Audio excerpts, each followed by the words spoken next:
Hello, good morning, everyone. Today we are going to start one new chapter, chapter 3, Understanding Quadrilateral. So let's start the chapter. First, we have to know what is quadrilateral. So, what is quadrilateral? Quadrilateral is a polygon having four sides. The polygon having four sides is called quadrilateral. ठीक है ना?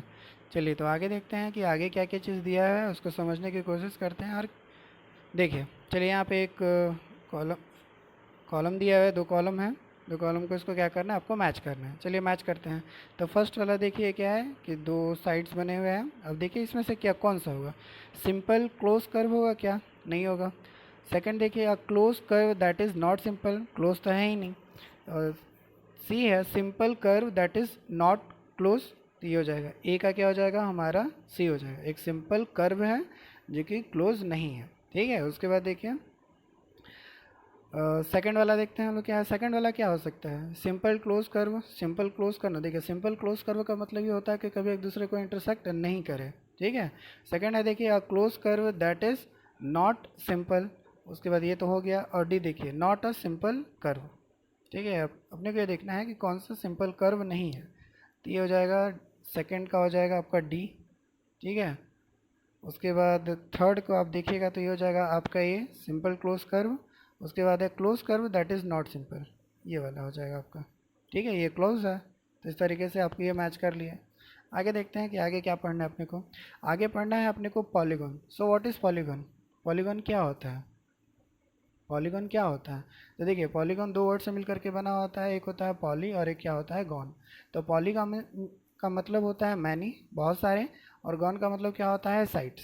ठीक है, मतलब बहुत सारे sides मिलके क्या बनते हैं, पॉलीगॉन बनते हैं। ठीक है ना, क्या बोलते हैं इसको, पॉलीगॉन बोलते हैं। लेकिन पॉलीगॉन में ये भी याद रखिएगा कि क्या होना चाहिए, polygon is a simple close curve that is made up of only line segment. किससे बनना चाहिए, केवल लाइन सेगमेंट से बनना चाहिए। तो पॉलीगॉन सबसे छोटा पॉलीगॉन कौन सा होगा, हमारा ट्राइंगल। ठीक है ना, क्योंकि हमको क्लोज करने के लिए एटलीस्ट थ्री साइड्स चाहिए। तो सबसे छोटा पॉलीगॉन क्या हो गया, ट्राइंगल। ट्राइंगल के बाद क्या होता है, क्वाड्रिलेटरल। क्वाड्रिलेटरल के बाद पेंटागन। ठीक है, इस तरीके का मिल जाएंगे। तो देखिए, तो सबसे छोटा जो साइड होगा अपने को क्या मिलेगा, थ्री साइड्स वाला मिलेगा, तो हो जाएगा ट्राइंगल। उसके बाद क्या होगा, क्वाड्रिलेटरल। क्वाड्रिलेटरल में फोर साइड्स होंगे, जिसमें फाइव होंगे उसको हम लोग बोलेंगे पेंटागन। सिक्स वाले को हेक्सागन, सेवन वाले को हेप्टागन, एट वाले को ऑक्टा, नाइन वाले को नॉना, टेन वाले को डेकागन। ठीक है, तो इस तरीके से जैसे जैसे साइड्स बढ़ते जाएंगे, ठीक है, उस तरीके से उसका शेप भी चेंज हो जाएगा और उसका नाम भी चेंज हो जाएगा। ठीक है, चलिए तो आगे देखते हैं क्या होता है। आगे है हमारा टॉपिक डायगोनल्स। तो डायगोनल्स क्या होते हैं, जैसे अगर आपके पास कोई भी एक सिंपल पॉलीगॉन है। ठीक है, मान लीजिए मेरे पास पॉलीगॉन है रेक्टेंगल। तो इसका डायगोनल क्या होगा, तो डायगोनल के लिए क्या करते हैं, इसके जितने भी अपोजिट वर्टाइसेस होते हैं, ठीक है, यहाँ पे जो भी वर्टाइसेस होते हैं, एडजेसेंट वाला नहीं, मतलब इसके लिए ये वाला नहीं होना चाहिए। ठीक है, इसके क्या होना चाहिए, इसके अपोजिट वाला जो वर्टाइसेस अगर उसको आप मिला दीजिए, तो मिलाने पर ये जो लाइन सेगमेंट बन रहा है ये हमारा क्या होता है, डायगोनल्स होता है। ठीक है, इसको हम लोग क्या बोलते हैं, डायगोनल बोलते हैं। ठीक है, चलिए आगे देखते हैं हम। हाँ चलिए, ये समझना ज़्यादा ज़रूरी है, convex and concave polygon. Polygon अगर हम शेप के हिसाब से देखें तो दो टाइप के होते हैं, एक होता है कॉन्वेक्स और एक होता है कॉनकेव पॉलीगॉन। ठीक है, जैसे साइंस में आप लोग पढ़े होंगे कॉनकेव मिरर, कॉन्वेक्स मिरर। ठीक है, तो कॉन्वेक्स मिरर कुछ इस तरीके का बनता था, मतलब इसका जो रिफ्लेक्टिंग सरफेस क्या था, वो बाहर की तरफ था। ठीक है, कैसा था, आउटवर्ड था। जिसका रिफ्लेक्टिंग सरफेस क्या है, आउटवर्ड है, उसको हम लोग क्या बोलते हैं, कॉन्वेक्स बोलते हैं।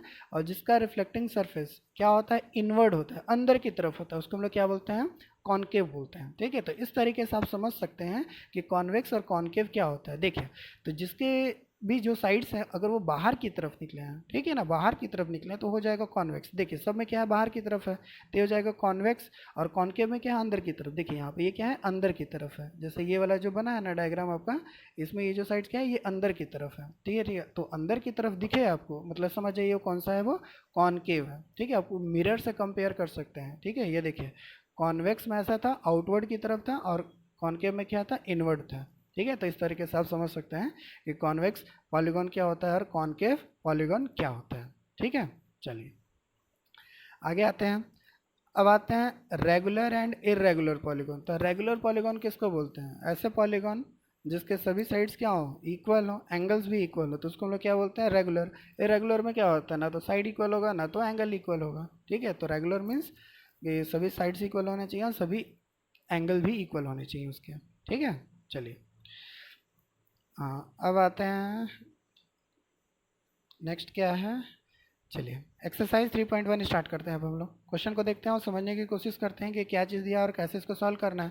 तो यहाँ पे कुछ फिगर्स दिया हुआ है, टोटल 8 फिगर्स दिए हुए हैं। ठीक है ना, चलिए तो अब इसमें classify each of them on the basis of the following. आपको क्लासीफाई करना है, ये जितने भी 8 डायग्राम्स है उसको क्या करना है, आपको क्लासीफाई करना है।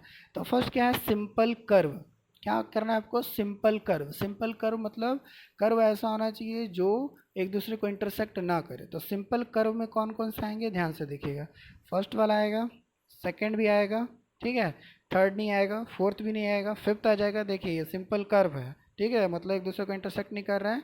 1 2 5 6 भी होगा और 7 भी होगा।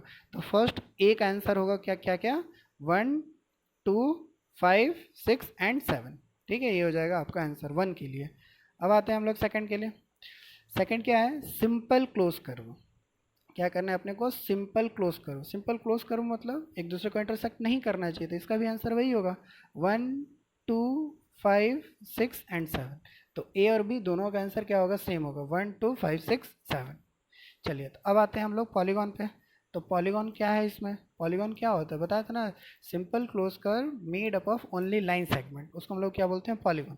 तो पॉलीगॉन वाले में क्या दिख रहा है, केवल 1 एंड 2, यही हो जाएगा हमारा पॉलीगॉन। इसके अलावा कोई भी हमारे पास पॉलीगॉन नहीं है, तो सी का आंसर होगा 1 एंड 2। चलिए अब आते हैं डी पे। डी क्या है, कॉन्वेक्स पॉलीगॉन। कॉन्वेक्स मतलब बताया था कि जिसका साइड्स क्या होना चाहिए, आउटवर्ड्स होना चाहिए। ठीक है, तो यहाँ पे आउटवर्ड कौन सा है, 2, तो डी का आंसर क्या हो जाएगा 2। अब उसके बाद आते हैं लास्ट हमारा कॉनकेव पॉलीगॉन। कॉनकेव में क्या बताया था, उसका साइड किधर होना चाहिए, इनवर्ड होना चाहिए। तो इनवर्ड कौन सा है, 1, तो ई का आंसर क्या हो जाएगा 1। यहाँ पे डी का आंसर क्या था, 2 था। ठीक है, चलिए तो क्वेश्चन नंबर 1 यहाँ पे हमारा कंप्लीट हो जाता है। अब आते हैं हम लोग क्वेश्चन नंबर 2। क्वेश्चन नंबर 2 को देखते हैं क्या चीज़ दिया है। How many diagonals does each of the following have. Convex quadrilateral, एक कॉन्वेक्स क्वाड्रिलेटरल आपको बनाना है और इसमें बताना है कि उसमें कितने डायगोनल्स होंगे। तो चलिए एक बनाते हैं। तो जो हम लोग सिंपली क्वाड्रिलेटरल बनाते थे वो हमारा क्या होता था, कॉन्वेक्स क्वाड्रिलेटरल ही होता था। ठीक है, तो चलिए इसमें हम लोग डायगोनल काउंट करते हैं। तो अपोजिट साइड, अपोजिट वर्टाइसिस को क्या करिए, मिला दीजिए। तो ये फर्स्ट हो जाएगा 1 और ये हो जाएगा 2।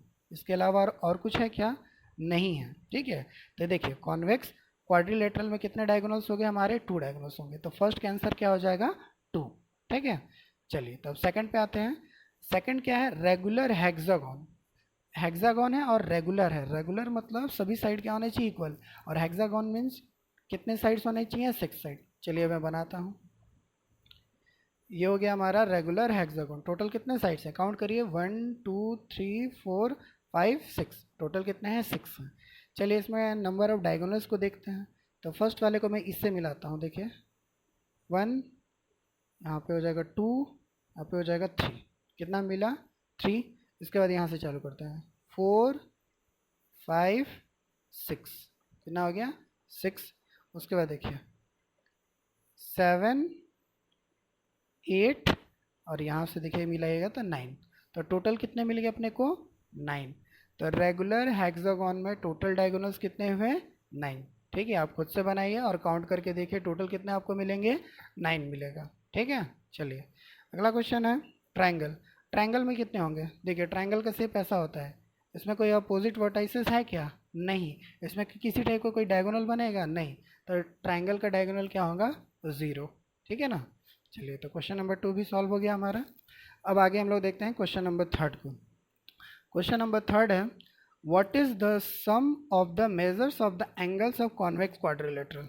मतलब आपके पास एक क्वाड्रिलेटरल है, कॉन्वेक्स क्वाड्रिलेटरल, इसमें टोटल कितने एंगल है, 4 एंगल्स हैं। आपको बताना है 4 एंगल्स का सम कितना होगा। ठीक है, तो आप क्या करिएगा, आप खुद से क्या करिए, एक कैसा भी करके एक क्वाड्रिलेटरल बनाइए, प्रोटेक्टर का यूज़ करके सारे एंगल्स को मेज़र करिए। ठीक है, सारे एंगल्स को मेज़र करके सारे वैल्यूज़ को यहाँ पे लिखिए। लिखने के बाद क्या करिए, सभी को सम करिए। अब सम करने पे आपको पता चलेगा टोटल कितना मिलेगा आपको, 360। जैसे ट्राइंगल वाले केस में कितना मिलता है, 180 मिलता है ना तीनों एंगल को सम करने पे। वैसे ही अगर हम क्वाड्रिलेटरल के एंगल को सम करेंगे तो कितना मिलेगा अपने को, 360 मिलेगा। आप खुद से एक बार ट्राई करके देखेंगे, ठीक है ना। तो कितना मिला इसका आंसर, 360 मिला। एक क्वेश्चन और है इसमें, will this property hold if the quadrilateral is not convex. मतलब अगर कोई कॉनकेव हमारे पास आ गया, मान लीजिए ये है कॉनकेव क्वाड्रिलेटरल है, 4 साइड हैं इसके, 1 2 3 4, 4 साइड्स हैं, ये हमारा है कॉनकेव क्वाड्रिलेटरल है, ठीक है ना। अब ये बताइए क्या इसमें भी वही प्रॉपर्टी लगेगी क्या? इसके लिए आपको खुद से ट्राई करना पड़ेगा। एक डायग्राम बनाइए और इसके सभी एंगल्स देखिए, 4 एंगल्स हैं, 4 एंगल्स को मेज़र करिए, मेज़र करने के बाद आप सम करिए, सम करने के बाद देखिएगा आपको 360 मिलेगा, ठीक है ना। तो ये वाला आपको खुद से ट्राई करना है, एक कॉन्वेक्स क्वाड्रिलेटरल बना करके और एक कॉनकेव क्वाड्रिलेटरल बना करके, सारे एंगल्स को आप खुद से लिखेंगे और उसके बाद सभी को सम करेंगे तो आपका 360 आ जाएगा आंसर। अगर 1-2 डिग्री भी फ़र्क होता है तो कोई दिक्कत नहीं है, ठीक है। तो 360 के आसपास ही होना चाहिए, ठीक है। चलिए अब आते हैं क्वेश्चन नंबर 4 पे। क्वेश्चन नंबर 4 को देखते हैं क्या चीज़ है। एग्जामिन द टेबल, मतलब इस टेबल को पहले आप ऑब्जर्व करिए, समझने की कोशिश करिए कि टेबल में है क्या। चलिए ऑब्जर्व करते हैं, ठीक है। तो ये फिगर क्या है, 3 साइड से मतलब ट्राइंगल है, 4 साइड मतलब क्वाड्रिलेटरल, 5 पेंटागन, 6 हेक्सागन, मतलब ये नंबर ऑफ साइड्स हैं। ये नंबर ऑफ साइड धीरे धीरे इंक्रीज हो रहा है, 3 4 5 6 7 जहाँ तक जाए एन तक, मान लीजिए एन तक, एन कोई भी नंबर हो सकता है। एंगल सम, ट्राइंगल का एंगल का सम कितना होता है, 180। वैसे ही देखिए क्वाड्रिलेटरल के लिए क्या किया गया है, 2 इंटू 180 किया गया, लेकिन यहाँ पे देखिए फार्मूला का समझिए, 4 माइनस 2, यहाँ पे 5 माइनस 2, यहाँ पे 6 माइनस 2। तो अगर अगला वाला होता तो उसके लिए हम लोग क्या लेते, देखिए यहाँ पे क्या आया था, 6 था, आगे क्या होगा 7, तो 7 के लिए क्या लेंगे, 7 माइनस 2 इंटू 180। तो इस तरीके से क्या हो रहा है, जितना भी आपका साइड है उसमें से 2 माइनस करना है आपको और 180 से मल्टीप्लाई करना है। जैसे यहाँ पे देखिए ये क्या है, क्वाड्रिलेटरल है, तो 4 माइनस 2 इंटू 180 लिए हम लोग। वैसे यहाँ पे क्या आएगा, पेंटागन, तो 5 माइनस 2 लिए इंटू 180। यहाँ पे हेक्सागन है तो यहाँ पे 6 माइनस 2 लिए 180। अगर हेप्टागन होता तो क्या करते हैं, 7 माइनस 2 इंटू 180 करते हैं। तो क्या करना है, मतलब ये पैटर्न ऐसा कुछ बता रहा है कि आपको नंबर ऑफ साइड -2 करना है। ये 2 एकदम कॉमन है सबके लिए, 2 और ये 180 आपके लिए कॉमन है। और ये आगे का नंबर किस पे डिपेंड करता है, आपका नंबर ऑफ साइड पे डिपेंड करता है कि आपका जो पॉलीगॉन है उसमें साइड कितने हैं, ठीक है। तो इस पैटर्न को हम लोग समझ गए अच्छे से। चलिए अब क्वेश्चन को सॉल्व करते हैं।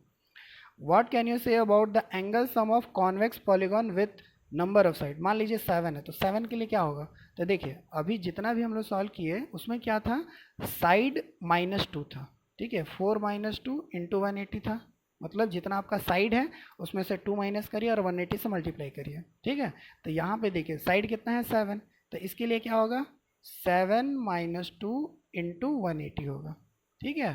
तो 7 माइनस 2 हो जाएगा 5, 5 इंटू 180, तो 5 इंटू 180 करेंगे तो कितना मिलेगा अपने को, 900।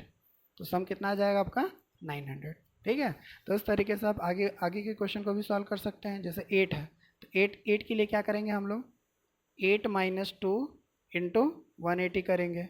वैसे ही 10 है तो 10 के लिए क्या करेंगे, 10 माइनस 2 इंटू 180 करेंगे, ठीक है। अब लास्ट है हमारा n है, n है मतलब ये एक वेरिएबल है तो n के लिए क्या करेंगे, बस n माइनस 2 इंटू 180 हो गया हमारा आंसर। क्योंकि n कोई नंबर तो है नहीं कि जो माइनस होगा, n एक वेरिएबल है तो केवल n माइनस 2 इंटू 180 करके छोड़ देंगे, ठीक है। तो इससे आपको एक फॉर्मूला बन रहा है कि अगर कोई भी क्या हो, पॉलीगॉन हो, तो उसका एंगल का सम कितना होगा। तो एंगल का सम का एक फॉर्मूला बन गया आपका n माइनस 2 इंटू 180। क्योंकि देखिए 180 और 2 एकदम कॉमन था, चेंज कौन हो रहा था, n मतलब साइड, जैसे जैसे साइड चेंज हो रहा है तो इससे आपका एक फार्मूला जनरेट हो रहा है, क्या, एंगल सम, ठीक है। जितना भी एंगल है उसका सम निकालना है तो क्या होगा, n माइनस 2 इंटू 180, आपको याद रखना है क्या है, n माइनस 2 इंटू 180, ये होता है एंगल सम, ठीक है। चलिए क्वेश्चन नंबर 5 को देखते हैं। क्या है, what is a regular polygon. तो रेगुलर पॉलीगॉन का डेफिनेशन पहले ही बताया था आपको क्या होता है, और polygon having equal sides and equal angle is called regular polygon. State the name of the regular polygon of 3 side. 3 side वाला रेगुलर पॉलीगॉन कौन सा है, इक्विलैटरल ट्रायंगल, जिसमें तीनों साइड इक्वल होते हैं और तीनों एंगल भी इक्वल होते हैं। तो फर्स्ट का आंसर क्या होगा, इक्विलैटरल ट्रायंगल। सेकंड का बताइए, 4 साइड्स वाला कौन है, जिसमें साइड और एंगल दोनों इक्वल हो, स्क्वायर, क्या होता है, स्क्वायर। 6 साइड वाला क्या हो जाएगा आपका, 6 साइड वाला हो जाएगा उसमें लिखना है आपको केवल रेगुलर हेक्सागोन, ठीक है। बस अगर 5 वाला रहेगा तो रेगुलर पेंटागन, मतलब 4 के बाद जितने भी रहेंगे सब में आपको रेगुलर केवल ऐड कर देना है, ठीक है। रेगुलर का मतलब सभी साइड्स क्या होंगे, इक्वल होंगे, और सभी एंगल्स भी क्या होंगे, इक्वल होंगे, ठीक है। तो चलिए क्वेश्चन नंबर 5 तक सॉल्व हो गया। नेक्स्ट वीडियो में जब मिलेंगे तो क्वेश्चन नंबर 6 को सॉल्व करेंगे। तब तक आप क्या करिए, जितने भी सब दिए हुए हैं उसको अच्छे से रीड करिए, समझिए, और सारे क्वेश्चन को खुद से सॉल्व करिए, ठीक है। तो मिलते हैं हम नेक्स्ट वीडियो में मिलेंगे तो क्वेश्चन नंबर 6 को सॉल्व करेंगे और आगे के जो एक्सरसाइज है उसके बारे में डिस्कशन करेंगे, ठीक है। तब तक के लिए गुड बाय।